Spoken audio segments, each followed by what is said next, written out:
I'll answer the question. You want answers? I think I'm entitled. You want answers? I want the truth! You can't handle the truth! Welcome back to the Thinking Critical Comic Book Podcast. It's time for another episode of It's Complicated. We decided to take the foot off the gas, so to speak. Maybe not do something quite so hot button just as far as culturally, but within the comic book industry, this should be quite a hot button. This is going to make a lot of people mad because a lot of people have very heated opinions about, is the comic book industry, imploding? And when I say comic book industry, just to cage it for this conversation, we're talking about North American comic books. Yep. We will open it up and discuss some other things that are happening right now. That's kind of what we're talking about as far as the implosion. With me is former Milestone assistant editor, the man behind Animated Concepts, soon to be coming to a comic book shop near you, hopefully, Gevian Dargan. How you doing? Doing good, Wes. How are you today? Yeah, I appreciate the break. We're just going to talk comics this time around. Yeah. It ain't going to be easy, but it'll just be comics. we'll talk about complicated things. But it is a comic book channel. We want to talk about some nerd stuff here as well. Mm-hmm. And this has been going on for, 50 years now? The comic book's always, the industry's always imploding. It's always about to die. There have been some instances where it's been closer than others. Marvel went through bankruptcy. We did have the bubble burst in the 90s and an extreme amount of contraction as far as the industry and stuff. So it's not unprecedented that things could happen to dramatically affect the industry. And the way the industry is set up right now, it's a lot smaller than it was. And certainly, it weathered the storm of COVID. The pandemic shut down better than I imagined. But it's not exactly set up to really weather something very hugely impactful like we've maybe seen in the past. No, it's like you said. You're always going to get wildly varied opinions on this, and that's partly because in a lot of ways the publishers have proven more resilient than I think a lot of people tend to give them credit for. So, I mean, I think even with the 90s crash, which you lived through, I lived through, and lived through it both ways. I definitely lived through it both in terms of as a reader, a fan of the industry, and also suffered some very devastating effects as a wannabe professional at the time. It definitely was a contraction back in the 90s. It was something where, I came into the hobby so I was born in 1973, so late 70s, early 80s, a little bit right before the direct market kicked in. Definitely, there was also the black and white boom, but that was independence. That wasn't really Marvel and DC, and so it was more like it just felt like it was a hobby that was growing in terms of people who were interested in it, in terms of the credibility it was getting as a medium. And even in a business, it just felt like you were always taking, even if there were baby steps, more and more steps as those of us who loved the hobby as a kid. As we got older, it was becoming more and more mainstream. And then it just really, when the 90s came along, it was just like all of us who loved that hobby, it took off. Much like I would say the same way it was like with video games. With video games, coming up, it was Atari, and it was all the rage and all that. And then E.T. came out and Nintendo, that was what got built, and Nintendo came along. Sega, we built that up. Sega, and then the video game thing went mainstream. It became widely accepted, but then comics just kind of shot itself in the foot. Well, it didn't shoot itself in the foot. It kind of did an arse face. It shot right in the face, and didn't get the job done. And there was some articles out there basically saying you could send your kids to college with vintage comic books. There's a collectible market aspect to it, and they're worth tons of money. Not realizing that the reason that they are worth tons of money because they were really old and really rare. So the comic book industry decided, well, we should cater to that by making new really rare comic books, and it worked for a time. And there's more to it than that. We're actually going to probably do one of these on just that at one point. But I do see some. I'm sorry. Mm-hmm. Oh, go ahead. I do see some parallels to what happened in the 90s kind of happening right now, which I think are concerning. I do think the major publishers and even Image and Boom Studios and some of the larger independents are courting the speculator market a lot more right now. I've been seeing it. I think I talked on it about 12 months ago, where I'm just noticing there's always been variants out there, but there's a lot more variants. Like DC's even getting in on variants. Image is doing lots of variants. Everybody's doing lots and lots of variant covers. And it feels like they've been catering to this speculator market, and we've seen huge gains in the back issue comic book market. But we've also seen lots of new comics just boom, spike in price. Think about Something Is Killing the Children #1. If you have that comic and it's in great condition, get it slabbed. You know, it's worth almost $1,000 already. These things don't feel exactly sustainable. In my opinion, I think a lot of things have been inflated because there was a lot of new money that came in within the last 12 months. Shockingly, because people were at home. They couldn't really go out. No vacations. Yeah, no, it's the whole thing. Like, COVID pretty much changed everything for certain businesses, economics wise. And if you start to think that you have more of a base than you actually do, or more of a market than you actually do, when the bubble bursts, like it always does, when the music stops and you didn't get your chair, you're gonna get left holding the bag. And I mean, I'll be honest, for me, it doesn't feel the same way that it did in the 90s, because the 90s and maybe the industry was a lot bigger. It just felt, it was enormous. It was bigger then. Right, it was bigger. It was all over the place. It felt more ridiculous than it does now. Like this feels more like this feels more like you are catering to people who are either they know exactly what they're getting themselves into, or if they don't, there's just less of them. And because then it was like you had mothers walking in to like comic stores paying like $500 for Silver Surfer #50. And the retailer who sold it knew he was wrong. His friends knew it was wrong. Those of us who were walking by and saw the sign of the window knew he was wrong. It was just like I don't want to say it, but it was a bigger pool of suckers, I think. Yes. With this here, this feels more. It's just like if somebody wants to buy all 50 variant covers of Eternals #1, they know what they're doing. That's to me, it doesn't feel like his mom, dad, grandpa coming in to do it for Johnny. It's like these are people who are collectors. They're willingly speculating. They have an idea, or at least some understanding of what the market's about. Pele could probably speak to this better than me, but I just get the sense from when I'm hearing from people, like when we're making an appearance on the channel, when we're talking, and I've talked with people about this. These are people who at least kind of understand that they're speculating. It's even, and if they don't, then that's on them, but it just doesn't feel as widespread. So I think, to me, it feels like the industry could take the hit, even with the slabbing. When it first came out with the CGC thing, I'm like, okay, so a bunch of guys sit around and decide that this comic is going to be worth $1,000 more than it is because you put it in a bunch of plastic. And I said, okay, when this guy goes away, what makes this comic book the plastic worth any more than it was before? And that was that started 10, 15 years ago, and it's still around. Obviously, they know more than I do. There's a market for it. It's certified have at now. It, kids. Yeah, it's certified. That's what I'm saying. Have at it. Have at it. If there is a market to support this stuff, I can't down it. It's just that when that stuff was going on in the 90s, it wasn't just that it was more widespread.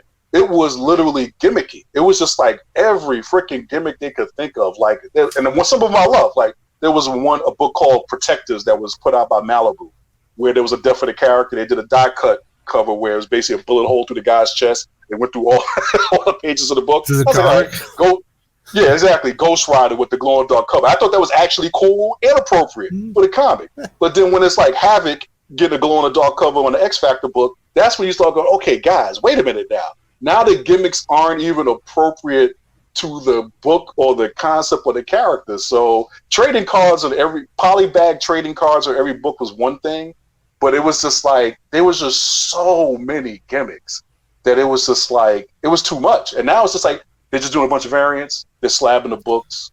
Okay. They tried the gimmicks. Lenticular covers just did not work. Look, there was the X-Men did one with the 3D holograms, which I thought was just freaking cool. I still have those. That was just cool. But it was like now, I'm talking about the lenticulars where if you changed them, you got a different cover. That was that didn't work 7 years ago. Yeah, exactly. That didn't work that well. It was just the entire lower shelf was all lenticular covers. Exactly. Well, like you ordered all these, or like nah, they just said them. Exactly. What Marvel did a couple of months ago with the blank covers. where it's just like, everybody sitting around, he's just messing with us. You talking about the pandemic return covers? Yeah, it was just they were trying to stick it to DC. It was like, this ain't how you do it. Yeah, and it's just like, so that smacked of sort of the '90s thing, but that just seemed like somebody. I don't know what that was about. I would pay money to find out why that decision was made, because it's just like. But the thing was, it was like that happened, and you didn't have necessarily anything like that happen since, other than if you consider it part of the variance thing. But Eternals #1 having 50 different variant covers. It's like, why? And who's asking for this? And that's what it is. You're supplying something that nobody's asking for. We're still trying to wait and see if the Eternals book was going to be any good. What's the last 50 covers? It's like, but they could do it. According to was it John Jackson, the guy from Comic-Con, he said, the technology is such now that they can do these things, that they can experiment in a way that's not going to break their banks. And if people want to do it, then by all means, it's their money, and they definitely got enough of it. I mean, but then you have the other group of people who are not necessarily speculating, who they actually are just looking to buy comics. And a lot of us, and I think this benefited more the retailers than it did the publishers, is that we just been buying back issues. That's what I've been doing. I've been I just went out yesterday and bought a ton of the run of Warlord, just with the Jan Jurgen stuff. Somebody had them sitting there for about $2-3. I just went to town, but it's like, hey, it's crazy, Gervais. I don't think comic books have been a great value for quite some time, but along with not being a great value, in my opinion, and maybe it's because I'm old, there's a definite decline kind of across the board. Now you can go to specifics well, that's still good and that's still good. Generally speaking, across the board, there's been a decline in the quality of the writing. It's definitely, a little bit more politically motivated kind of stuff like that. And there's also a decline in the art. You can see that page rates and stuff have gone down, and, a little bit less TLC has been put into creating these. And, the reason those back issues are so great, Gervais, is because they're timeless. I don't think most modern comics are going to be timeless. Yeah, I mean, that's true. And I mean, that's the curse of decompressive storytelling. It's just like, you don't have those one and done stories, and you don't have artists who are the caliber of, say, a Neil Adams or a Marshall Rogers, a John Byrne, people on those lines who, it feels like, one, they had to put a little bit more time and effort into their craft before they got to the big dance. But it's just, two, there's definitely a loss of, if there's not a loss of craft, which I think there is, I think the incentives are all wrong. So the whole thing in terms of writing a story with just the decompression thing alone, it's just like, dude, I need more entertainment value in my comic for the price that you're asking for. And we know page rates really haven't increased in 20 years. So the best artists, visual storytelling are going out to other mediums. You got video games out there. You got animation. Exactly. There's plenty of places for you to go ply your trade. Yeah, no, it's animated concepts. It's the page rates that I'm charging. Believe me, if anything, people are willing. They understand that we're independent. That's what we're charging. But it's like, given some of the information I've gotten from people who work at a Marvel or DC, it's like, yeah, you're not too far off. And matter of fact, they would say you probably could even get away with less if you wanted to. But it's just like, it's the reason why the whole thing of whether the comics industry is imploding or not never really sticks, other than the fact that Marvel and DC just keep hanging around like cockroaches, is that basically, especially after the 90s, comic book publishing changed. And so, in other words, it wasn't like pre-90s where basically you relied on comic book publishing as a business. Now, Marvel and DC, it's the comic book publishing, it's the licensing, it's the merchandising. In the case of Marvel, they're a freaking movie studio now. It's like, forget about the Disney ownership and the AT&T, whoever it is now, ownership, Discovery ownership. It was like, they were basically comic book publishers before, say, the mid-90s. Now they're like multimedia entertainment companies. So the thing is that while the publishers are doing well because now they have different revenue streams, it doesn't necessarily mean that the comic book publishing business is doing well, because it's clearly contracted. Anybody who wants to argue that, comics are healthier in terms of a distribution perspective, you just don't know what you're talking about to a certain degree, because it was like, when we were talking about the 90s, they were everywhere. Everybody was buying them. Everybody was into it. There was momentum and heat behind it. Deserved or not, sustainable or not, it could not be denied. Comics was on the brain. The problem was they didn't manage the growth well.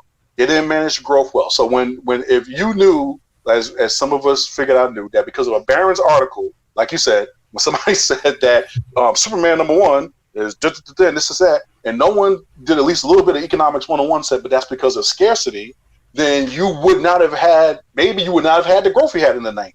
It was false growth. It's like you invited a bunch of people to the party. They didn't realize why they were there. Yeah, it was a bubble. And once the bubble was over, now you went from selling 1 million copies of Spawn a month to 50,000. And I think Spawn would have been just fine without the 90s bubble, because with Spawn, I remember Spawn #1 came out. We were all just delighted with Spawn. It was like you opened that book up and the colors on that were so rich and thick, you wanted to lick them off the page just to see what they taste like.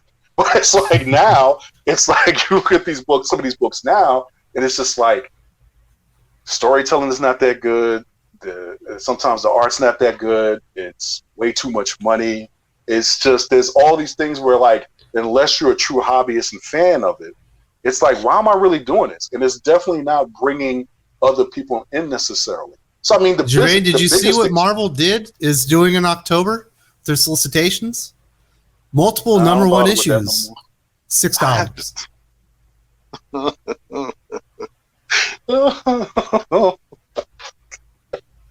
Isn't man. that nuts? All I can say is, look. This is why I was an aficionados a week ago, and apparently said, "You're not even going to buy the book, even if it's $5. That's the whole reason." Yes, that's the whole reason why I'm not buying the book. Look, guys, we cannot encourage these people. All right, we cannot encourage these people.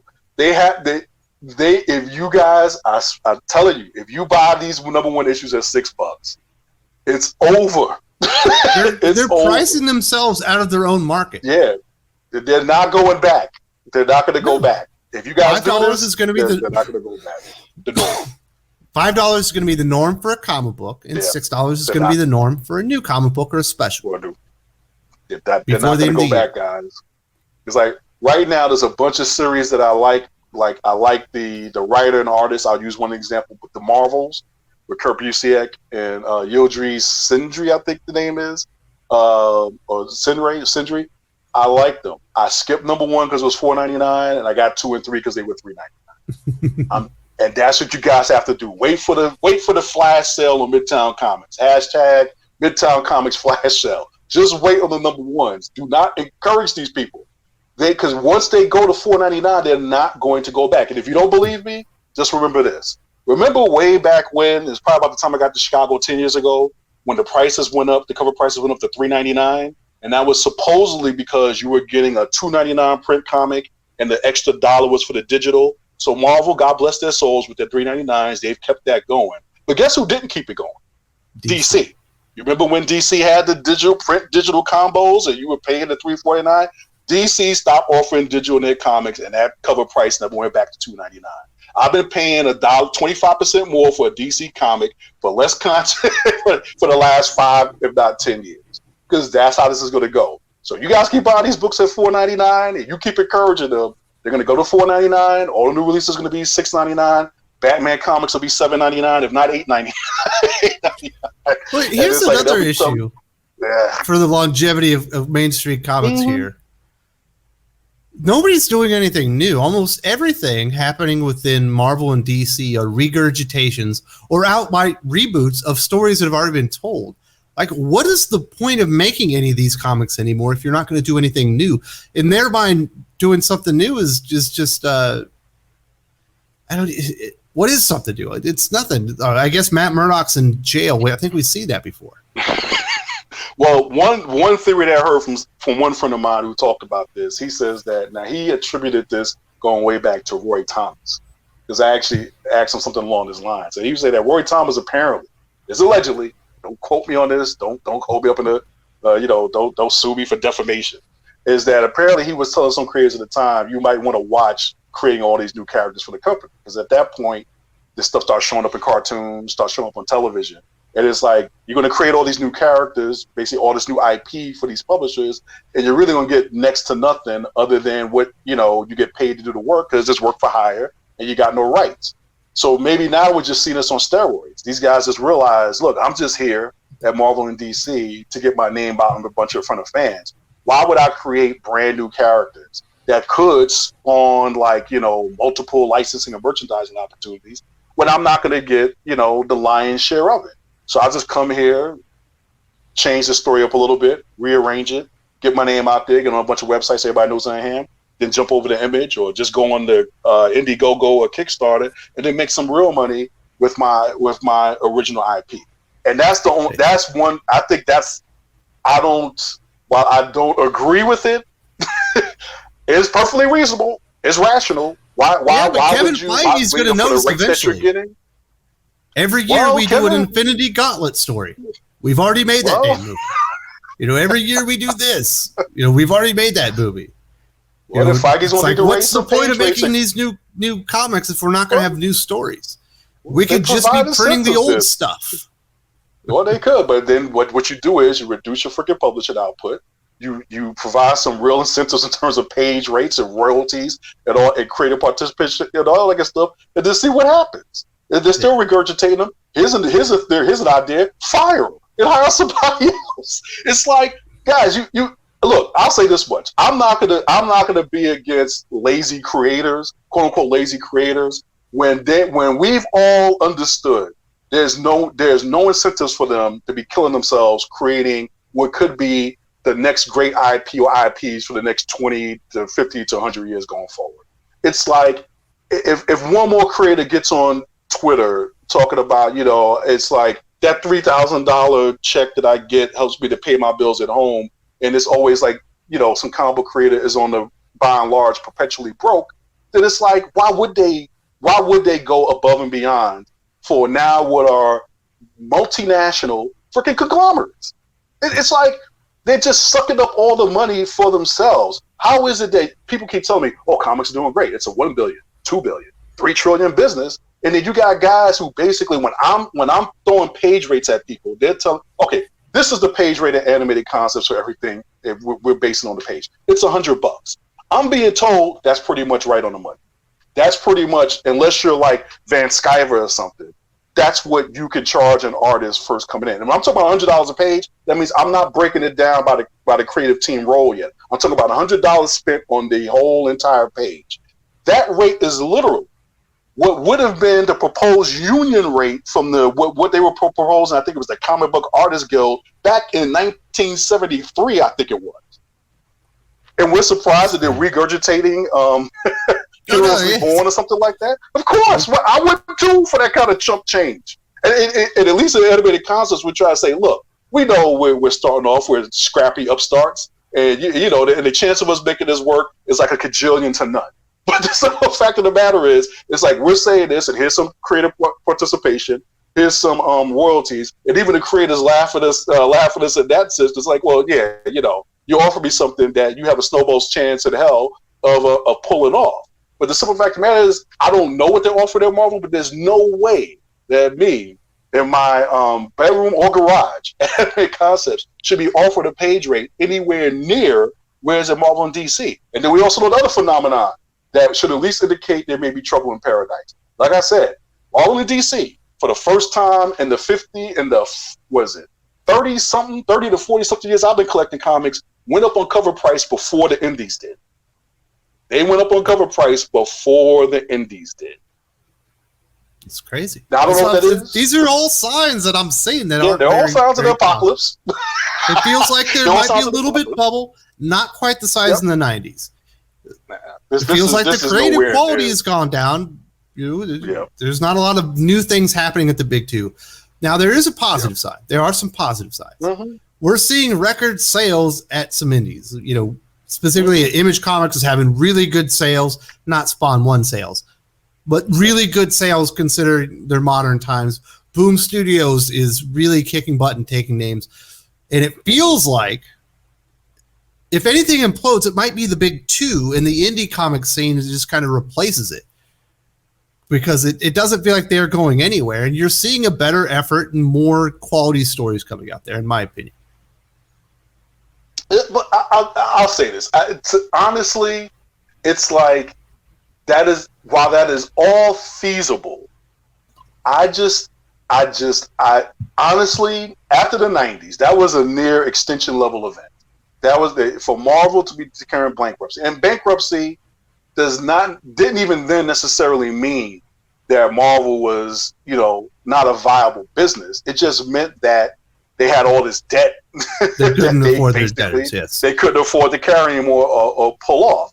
So once somebody came in there and basically said, let's clean all this crap up and get all this stuff out of here, and let's switch the whole point of our business from comic book publishing to now licensing and merchandising and basically filmmaking, it's just a whole different animal. So I don't even know that I can even consider Marvel. But Gevian, you made the point, though. When Marvel, in that time, Marvel was a comic book company. They are now the pimple on the ass of Disney as a little bitty publishing line, whereas Marvel Studios is part of their major studio brands, up there with Lucasfilm, with Pixar, and all those things that are in lights. There comes a point when the little pimple is no longer worth keeping. You got to pop it. It's what's it doing there for anyway? It's just extra. They're not making really new stories anymore. But it's research and development. That's what it is. There are many. What are they researching and developing how to take readers off? It's drive them away. No. You guys see. I'm gonna help you out with this one here. So back when Hickman was writing his Avengers, doing his New Avengers thing, a friend of mine from California was here. His father had passed, and we were talking about the whole Avengers run. And this is about the time the Avengers movie came out, so I had an epiphany. I had a real come to comics moment when the Avengers movie came out. So when the Avengers movie came out and Cap looked at Hulk and said, "Hulk smash," I stood up in the theater and clapped.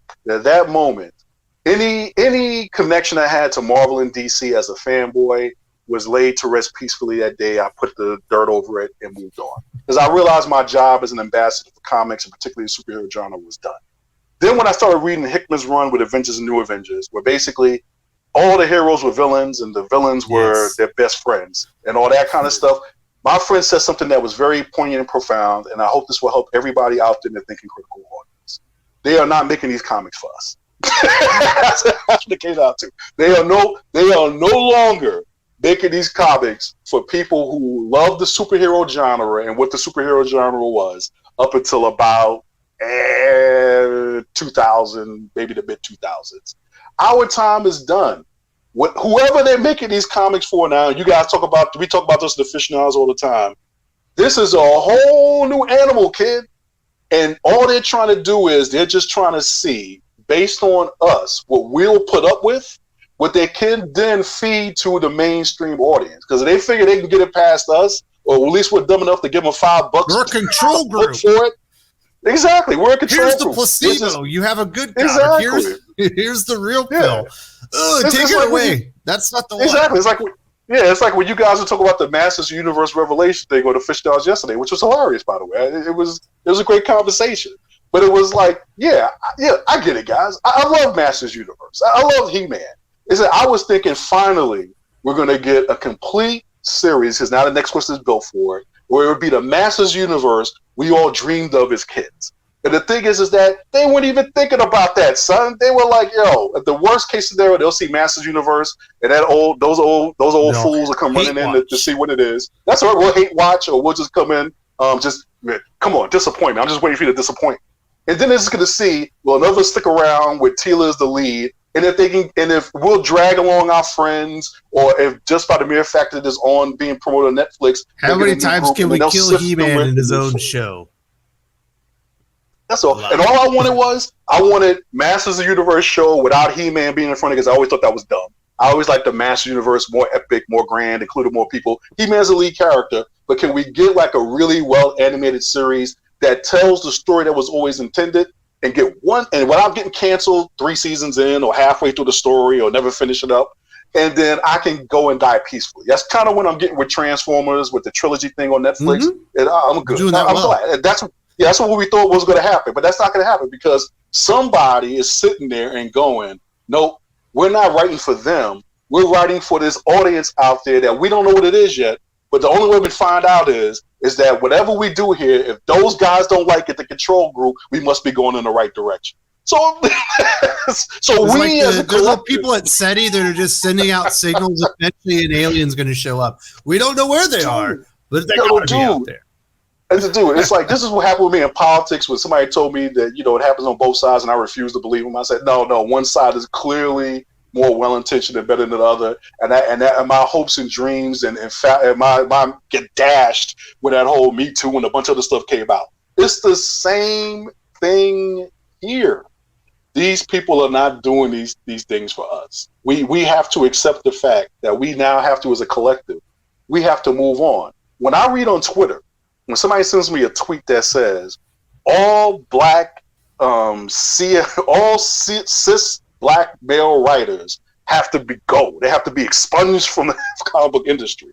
We are in a new frontier now. A new frontier. That means is that because they were concurrently racist, or was it because you weren't diverse enough? I think that's because I was too. I think that's because we're too straight. That's what I said. I like women. Well, it is racist. Let's acknowledge that. That is a racist sentiment. But their idea a black guy saying it though. They can't be racist. You can't be cis. No, I was saying I can't be cis. No, I didn't even realize I was a target. I just wait a minute. I gotta close out my back because I like women now. I was like, wait a minute now. Are we all still black and fighting against the man? But there's no sacred cows anymore. It's every man, it's every gender, ethnic group, political, every all for themselves. It's Thunderdome. We're all been put in there. Exactly. 500 genders enter, one leaves, I guess, and we just got to fight it out to the death in the court of public opinion. See who wins. There you go. And the same thing in the marketplace, in all of our hobbies and everything else. So I mean, Doc had it right.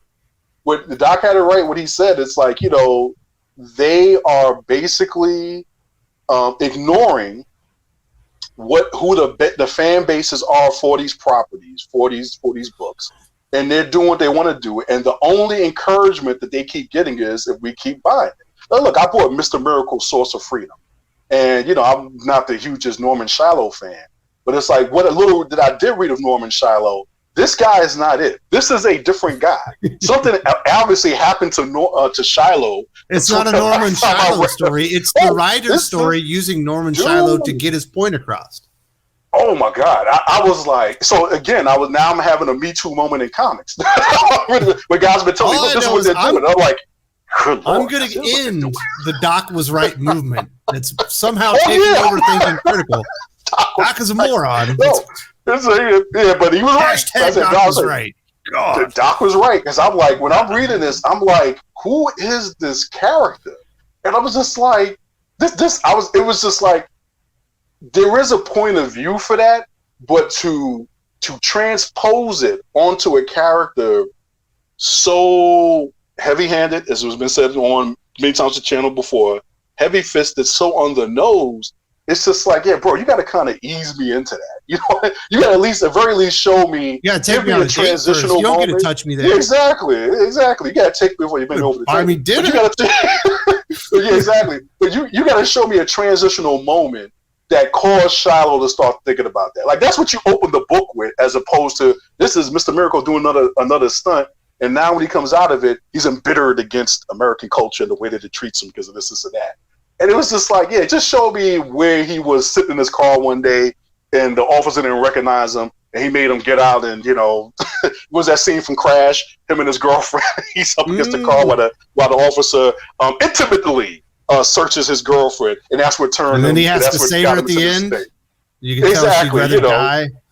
Yeah, that's right. Exactly. Give me that first. That's the first issue. Then I can understand how Shiloh got there. But to start it off like that, it's like, come on, man, really? So I mean, I like foreplay. They just went right to it. Yeah, and I bought the book because not because I'm a Shiloh fan, but I'm a fan of the artist whose name I don't want to malign at this point. But that's why I bought the book, because I'm an artist-driven buyer. I'll put up with a lot of stories that I don't necessarily like, or even the pacing of it, because I like the artist. But in this case, I was just like, dang, man, this is just not. It's just not the way you do this. But that's because they really aren't writing the books for us anymore. Even Children of Adam #1, which I eventually got at $2.50 at a recent comic book convention for anybody who wants to jump off about $5. I'm reading through this book, and I'm like, literally, they're just talking. It's just exposition. This is something that you want me to pay $5 for basically, I guess it would have more pages. So what is it now? Like 40. The 40 something pages of basically newspaper strips. And even then, there would have been a punch or two thrown more than that in the newspaper strip. They had a good opening, they had a good fight, they had a fight scene. And I say it was a good fight scene, it was a fight scene. But it was like after that one fight scene in the first 5 pages, the early 35 pages was just talking. Did you And read the great issue reveal 2? was, I got issue 2 because I also got the one for $2.50. I think that's the one where the one character for 5 pages tells you everything you're not allowed to think about that character. Exactly. It was like, and then I was why don't you tell me who you are? Yeah. And the only reason I bought the books is because Bernard Chang, I'm a fan of his art. That's why I bought them. I'm not going to buy 3, 4, or whatever came after that. And You all I'm saying gotta is, watch the reviews on the channel. I would have told you.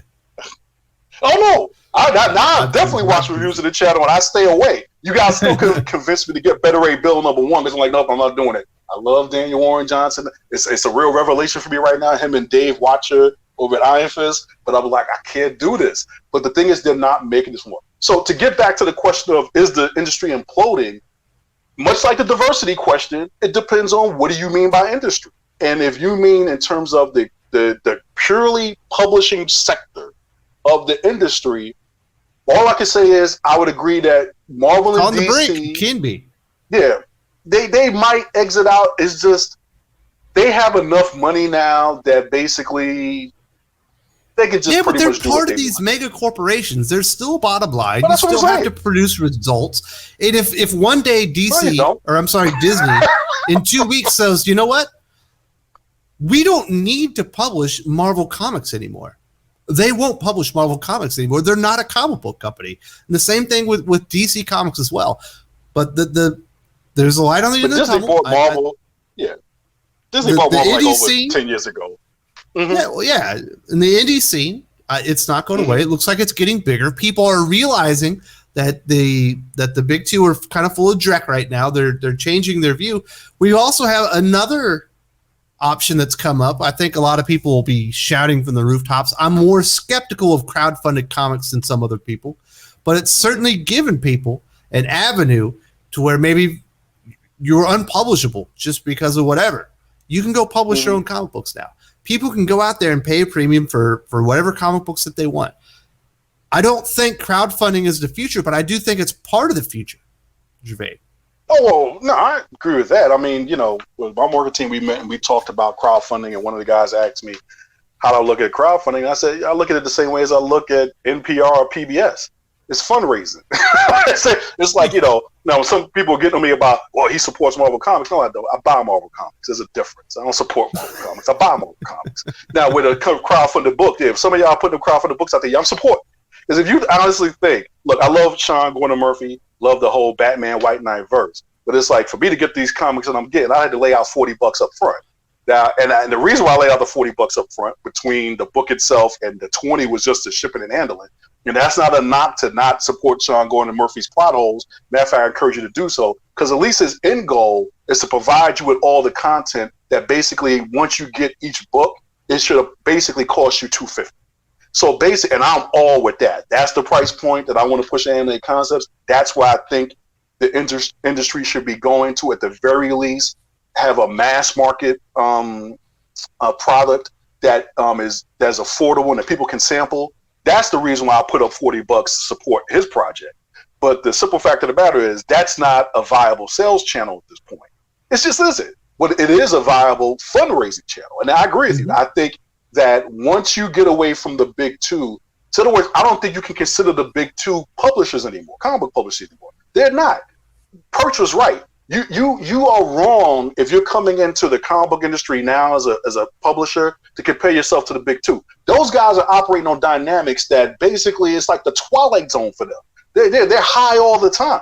They don't know reality from fantasy at this point, because it's totally different incentives. There's totally different goals at play, and even in some cases, completely different resources.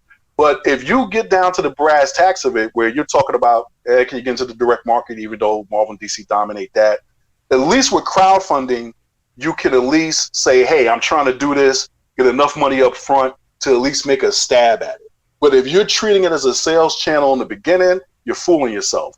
If you get enough people, if you get enough volume and enough people buying through that, your particular title, then maybe you could look at it as a sales channel. But to me, I would say anybody, that's fundraising. That's to defray your cost to get the book into the direct market, and maybe at some point if we ever build a mass market to a mass market thing. But it's definitely not a sales channel, and that's the same thing with the direct market. The direct market at this point, where they're going to is that, and it's okay if they do that, because based on the footprint, based on the customer that frequents that, that's a luxury item now. So in other words, when you talk about a comic book being $5, that's a luxury item. That's an item that I buy by choice that I can afford to do. If I can't afford to do it, and I'm one of those people, because I'm like, I can't afford $5 a comic, I'm not buying the book. Now I might go buy a back issue, because the value of that is that, well, it's almost the same price as a new comic, but I know what I'm getting. I know what I'm getting, so I'm willing to shell out the $5. But the direct market is quickly. If those October solicits from Marvel are correct, they've gone luxury. They've gone complete and total luxury. That's hobby. That's a hobby, like, you know, if you were Jonathan doing Hickman's like Warhammer, Warhammer, $6, 40 pages. Bro, I can't help you with that. Well, I like you know, Hickman. that's kind of He's the actually writing the problem books, but with Indiegogo Kickstarter crowdfunding, and one of the limiting factors is that you're paying the shipping individually per book, because you're shipping them out individually. Like for me to get a crowdfunded book here in the Philippines, most crowdfunded books are like 50 to 60 pages, about 20, 25 bucks, but my shipping is like 40. Yep, easy. I can't really. Costs. I got 3 kids. I can't spend $60 on a 50 or 60 page comic book. I just got this one recently. This is the Jim Steranko Marvel Visionaries. This was $20. It's well over 100 pages, and it's one of the greatest comic artists of all time. I get Captain America. I get the X-Men in here. Not that there aren't great characters in crowdfunding, and not that there aren't projects I would love to support. But there's got to be a new distribution model available with that. Otherwise, you're really limiting the audience, what you're willing to regularly ship, put out, upwards of $50 a comic book. Yeah, but that's why, Wes, digital has to be part of the equation. It has to, because exactly what you're talking about. It's like the only reasonable, cost-efficient way for people to be able to access this content has to be digital. That's what DC discovered.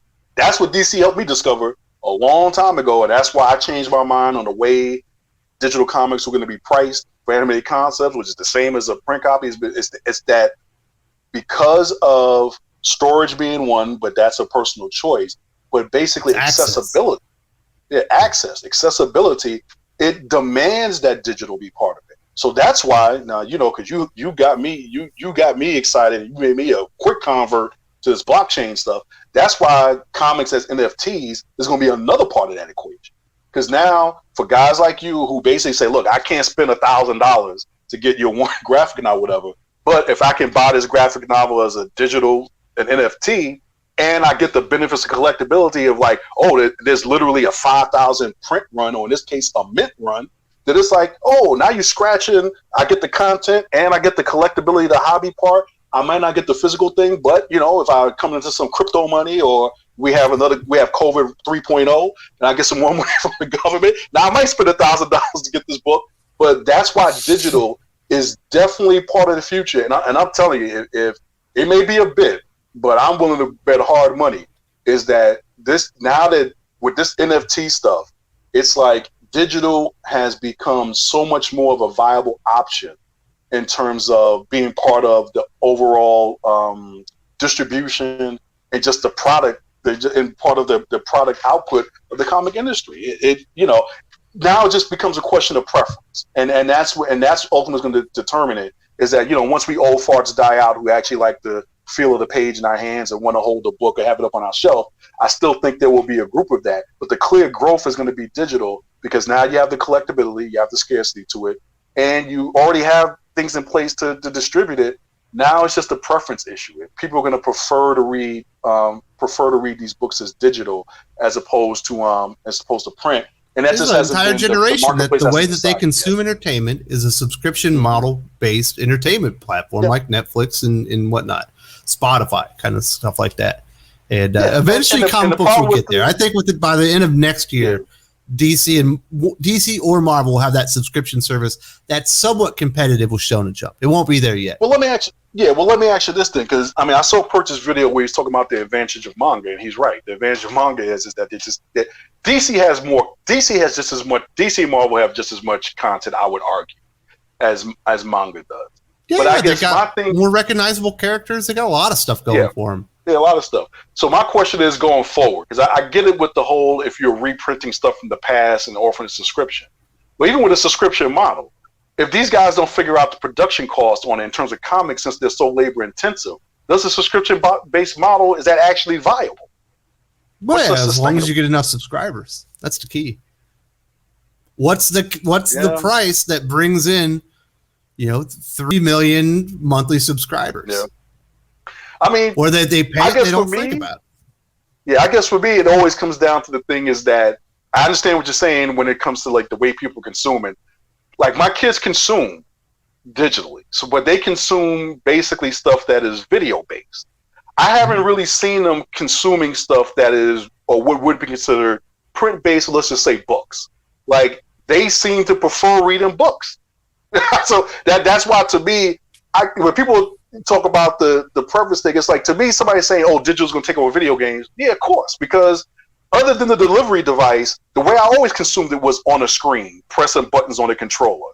The way I always consumed the movie was on a screen. So that's not changing or having to deal with my preferred method of consuming that content. It was always on a television screen. So to do on a tablet doesn't mean anything. But then I say to go from me looking at a book or reading a book to me looking at a screen doing it, I just haven't seen, it's definitely not from the sales of comics, not from the sales of digital comics compared to print comics. I haven't seen that movement even in this small group. And I even haven't seen it in whatever generation we're talking about. I just haven't seen that. Now, my team is telling me, oh, they do stuff like where they have like kind of comic scrolls on YouTube, which I'm like, all right, that's the kaleidoscope back in the 1920s or something like that. We used to go put a quarter in, and that's where Nickelodeon got their name from. I said, I got no problem with that. Even some of the stuff I used to do as a kid, where you would tape a show on TV when you had the tape recorder, and that was the early VHS, and you would play it back and only have the audio. So I had no problem with podcasts and Wi-Fi radio. There's some continuum in terms of the consumption of it that makes sense. It's just the delivery of it in terms of the infrastructure is different, the distribution. I haven't seen this jump from reading books, print to digital to the degree that you can compare it to like video games or music or something like that. No, it hasn't happened yet. It's on the way, Gervais. Paper's going to be illegal one day. You know that, right? Well, that's true. Now, and don't get me wrong, because the anime concepts, we're building the strategy around. It's like, I ain't getting left behind on this bus, son. When it comes to this digital thing, it's like, I said, this NFT, this blockchain thing, I'm convinced. And so it's like, we're going to be ready for this. It's just, I think that there's no doubt the growth is going to be digital. The growth is going to be digital. And then it's just a question of, I think there can be growth in print too, but to your point, just not this way. Not the way they're doing it now. Maybe the biggest, issue facing the comic industry is that Marvel and DC don't feel like industry leaders. They're industry followers. And all the innovation is going to be happening on the indie scene and stuff. And then eventually they're going to leave them behind. Dogman in the YA graphic novel industries already left him behind. Mm-hmm. Manga is kind of already leaving him behind as they're trying to catch up. Oh, yeah. They're not industry leaders because they're not on the forefront as comic book companies. They're just subsidiaries of big entertainment companies that make a lot of money everywhere but comics. And that's probably the biggest factor. And I'm going to say this to the audience for the umpteenth time. Buy Comic Wars, buy Dan Revive, borrow it from your friend, pirate it, whatever you want to do. But the simple fact of the matter is, this is by design. This is by design, guys. They got out of after the 90s crash, Marvel and DC got out of the publishing business. Publishing for them is seen as out of one or two things. Perch has said this one time before. Marketing. One or two things. Marketing. And when I mean marketing, is market research and promotion. So promotion in terms of we're keeping these things in front of you, and they're serving as little billboards, which they always work to some extent, but to sell themselves as little billboards to get you to go pay for the next MCU movie or the next DCEU movie or whatever they call it in the universe now. That's all they are. Another part is market research. If they put the book out there and a bunch of you guys like Punchline, well, you best believe now they're going to sit down and figure out how we're going to roll Punchline out in all these other medium. But it's like they have done cost-benefit analysis on this. They have done projections, and what they're showing is that you put X amount of money into licensing, merchandising, animation, film, you see a growth. You put that same amount of money into comics, it's flat. It ain't losing money, but you ain't making money. It's basically a not-for-profit business. That's why we let Diamond get away with what they got away with. So the way people start talking about Diamond, I say, well, you guys are talking about like a public utility at this point. This ain't a business. This is like this guy, if much like Bernie Madoff with the 2008 crash, if the 2008 crash had never happened, Bernie Madoff would still be making money. It's just like with Diamond Distributors. If COVID hadn't happened, Diamond would still be the exclusive distributor of every freaking comic book in North America. And we all know it because, we hate Diamond. But the minute something happens, Diamond, we love Diamond, leave it alone. How dare you touch Diamond? And that's the other part of why I just don't believe the comic industry will implode. It's because of all the lovely people who watch this channel, all the lovely people like myself who keep buying these books. We keep this thing going almost no matter what. Because for me, and we say almost no matter what, I said my almost is the most is that when they start going $5. I'm out. I'm way out. I'm not coming back, and I'm looking back. You ain't convincing me.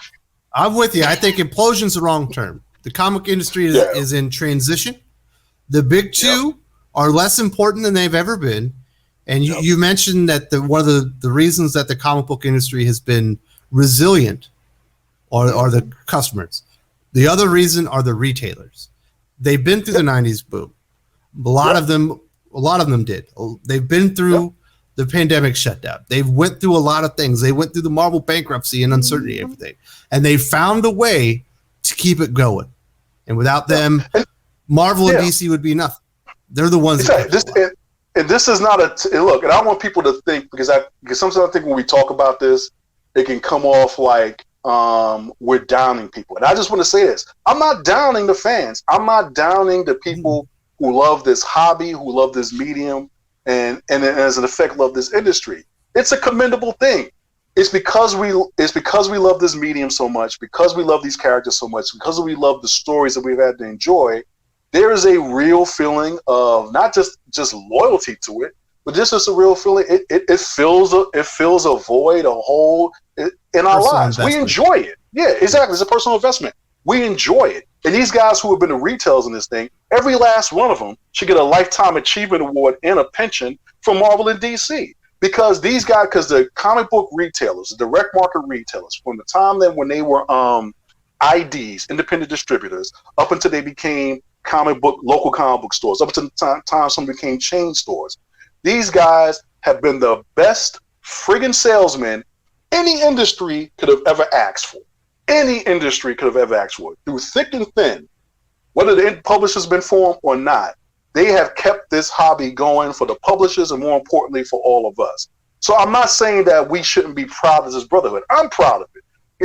Whatever money that DC and Marvel is making right now as multimedia conglomerates, like I said, they should cut every last one of us. If we went to your comic book box and you see a comic book anywhere from any comic book, anybody's comic book, you should be cutting us a check, because we've kept this shebang going, and we kept this thing going all this time when everybody else mocked us and laughed at us, and grown men reading comics. What's that about? This, and that.